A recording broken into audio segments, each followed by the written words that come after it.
മാത്രാസ്പർശാസ്തു കൗന്ദേയ ശീതോഷ്ണസുഖദുഃഖദാ ആഗമാപായിനോ നിത്യാസ്ഥാം സ്ഥിതിത്തിക്ഷസ്വ ഭാരത. ഭഗവത്ഗീത 2-ാം അധ്യായത്തിലെ 14-ാമത്തെ ശ്ലോകമാണ്.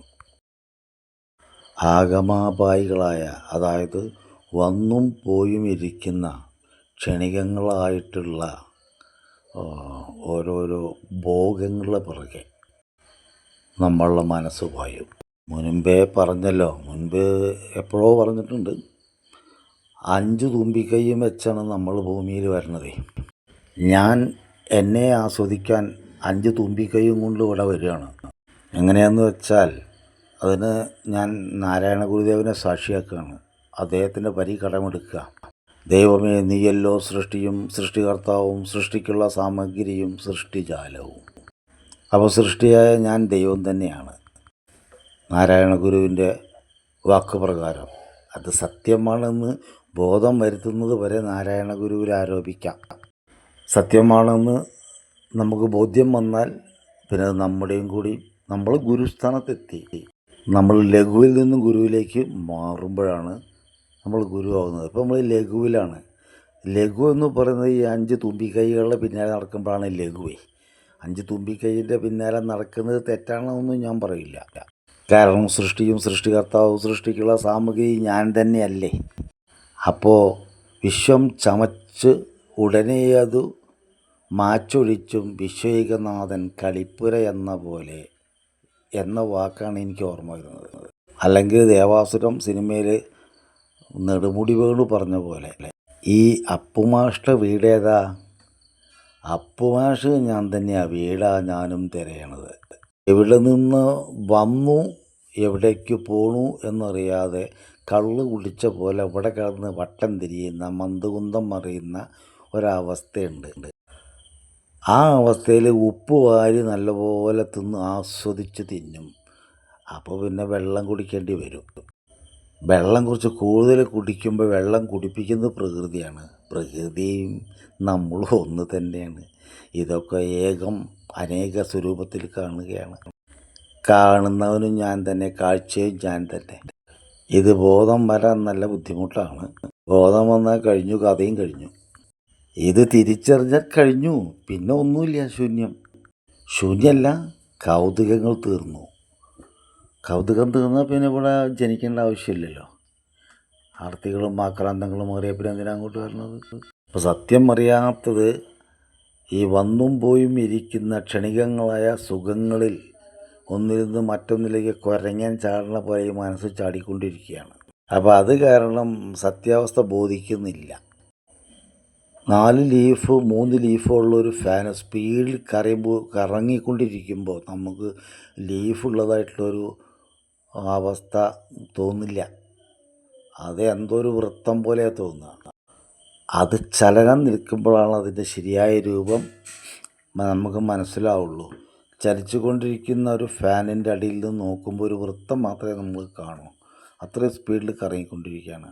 അതേപോലെ തന്നെ ഹൈ സ്പീഡിൽ കറങ്ങിക്കൊണ്ടിരിക്കുന്ന ഈ മനസ്സിനകത്തേക്ക് ഈ നിഷ്കള ഗോവിന്ദ ചെന്ന് പറ്റില്ല.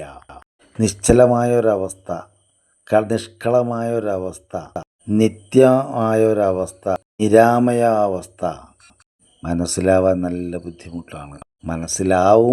മനസ്സിലാവാതെ വേറെ രക്ഷയില്ല, വേറെ വഴിയില്ല. മനസ്സിലാവും. ഒരുപാട് ഭ്രമണം ചെയ്യുമ്പോൾ എപ്പോഴെങ്കിലും ഒരു സ്പാർക്ക് ഉണ്ടാവും. അതുവരെ ഈ 5 തുമ്പിക്കൈയും വെച്ച് സ്പർശം, ദൃശ്യം, ശ്രവ്യം, ഗന്ധം, രസം ഇവ നുകർന്ന് വട്ടം തിരിഞ്ഞു കൊണ്ടേയിരിക്കും. ശബ്ദം, അതും നമ്മളിൽ നിന്നും സംഭവിക്കുന്നത് തന്നെയാണ്.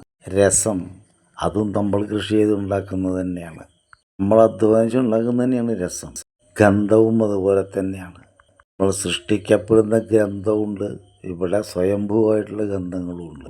ഈ ഇന്ദ്രിയങ്ങൾക്ക് രുചിക്കാനുള്ള വസ്തുക്കളൊക്കെ ഞാൻ ദൈവമാണ്, സൃഷ്ടി ഞാനാണ്, സൃഷ്ടികർത്താവും സൃഷ്ടിക്കുള്ള സാമഗ്രിയും സൃഷ്ടിജാലവും ഞാനല്ലേ. അപ്പോൾ ഞാൻ തന്നെയാണ് എന്നെ തന്നെയാണ് മണക്കുന്നത്, ഞാൻ തന്നെ എന്നെ തന്നെ സ്പർശിക്കുന്നു, ഞാൻ എന്നെ തന്നെ ഭുജിക്കുന്നു, ഞാൻ എന്നെ തന്നെ മണക്കുന്നു. ഞാനല്ലാതെ ഇവിടെ വേറെ ആരും ഇല്ലല്ലോ.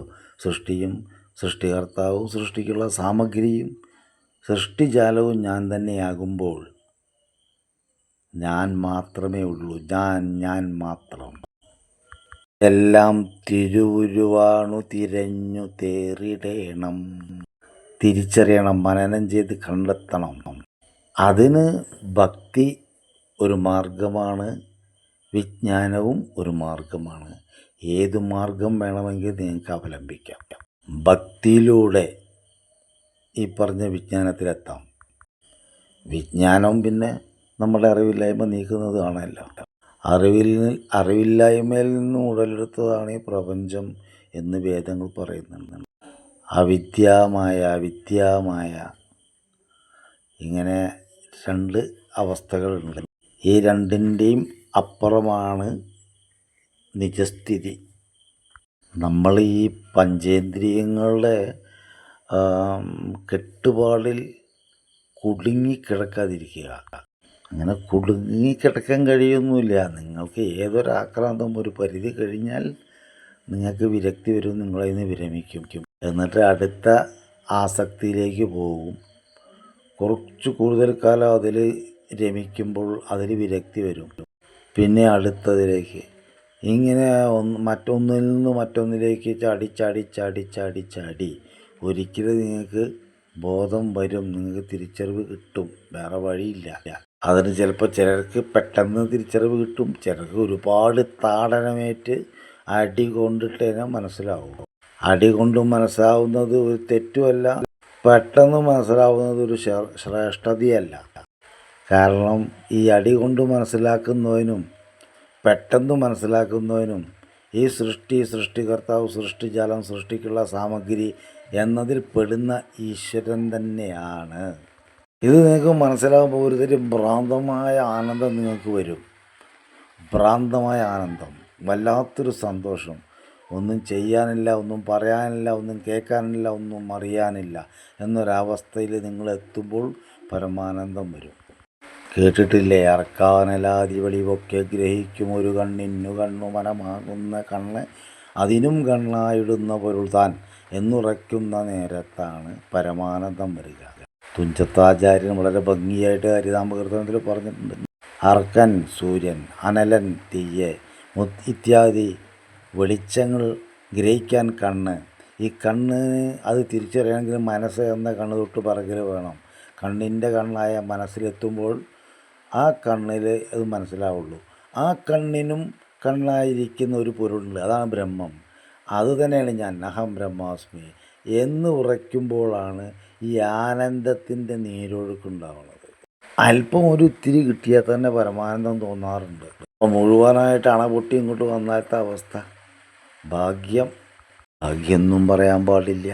എന്താ കാരണം? സർവം ബ്രഹ്മമയം. ഇവിടെ ഈശ്വരൻ മാത്രമേ ഉള്ളൂ. ഭാഗ്യമില്ല, നിർഭാഗ്യമില്ല. സ്വപ്നം കാണുകയാണ്. സ്വപ്നത്തിൽ സിംഹം ഓടിച്ച് കടിച്ച് കൊല്ലാൻ വരും, സുന്ദരികളായ സ്ത്രീകൾ പരിചരിക്കാൻ വരും, നല്ല ഭക്ഷണം കിട്ടും, നല്ല സംഗീതം കേൾക്കും, നല്ല ഗന്ധങ്ങൾ വരും. വളർന്നാൽ കഴിഞ്ഞു, ഒന്നുമില്ല. അയ്യേ ഇതായിരുന്നോ എന്ന് തോന്നിപ്പോകും. സിംഹം ഓടിച്ച് ക്ഷീണിച്ച് പേടിച്ച് പറച്ച് വേർത്തൊരുത്തൻ ഉണർന്നു കഴിഞ്ഞാൽ അവന് മനസ്സിലാവും സിംഹവുമില്ല, കാടുമില്ല, ഒന്നുമില്ല. അപ്പോൾ ഈ കാട് എവിടെയായിരുന്നു? ഈ സിംഹത്തിനെ ആര് സൃഷ്ടിച്ചു? ഈ കാടിനെ ആര് സൃഷ്ടിച്ചു? ആരാ പിന്നെ ഓടിയത്? ഞാൻ അവിടെ കിടന്ന് ഉറങ്ങുമായിരുന്നു. ഈ രീതി നിങ്ങൾക്ക് മനനം ചെയ്യാൻ കഴിയുമ്പോൾ ഈ ലോകത്തിൻ്റെ രഹസ്യം നിങ്ങൾക്ക് വെളിപ്പെടും. ഈ സനാതന ധർമ്മത്തിൻ്റെ വലിയ പാതയാണ് രാജകീയ പാത. ഈ പാതയിലേക്ക് കയറി സഞ്ചരിക്കൂ, അല്പത്തിൻ്റെ പിറകിൽ പോവാതെ. ജയ് ഗുരുദേവ്.